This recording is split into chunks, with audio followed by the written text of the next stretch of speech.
Canada's second largest province and is bigger than France and Spain combined.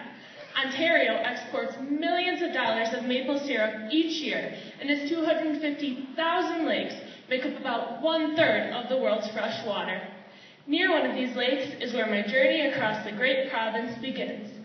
I fell from a tree at Pickle Lake, and by the way, I just love pickles. I heard a stiff wind coming my way and hopped on a gust that took me to Ear Falls. There, I watched the deer drink from the cool, crisp water and the fish jump.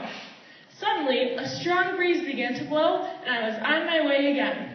My next stop was White River, where I met a little bear cub named Winnipeg. I gave him the nickname Winnie the Pooh. He told me he was going to be a movie star, but quite frankly, I didn't see how, since all he wanted to do all day was eat honey.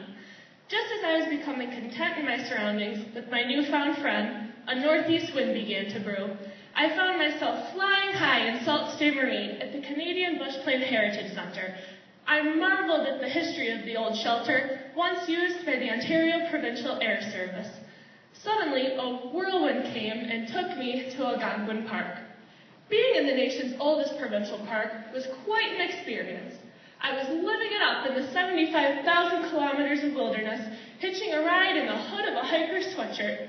I saw some campers pitching a tent, and just as I went to check it out, I was whisked away and floating through the air once more. I flew over a field of trillium and majestic woods full of eastern white pine. I even blew past a common loon. Suddenly, I fell from the sky into a rushing body of water that took me over Horseshoe Falls. There, I was picked up by a little girl on the Maid of the Mist. Maple trees are found all across Canada, and it's no wonder it's our nation's symbol. The maple tree is what makes Canada so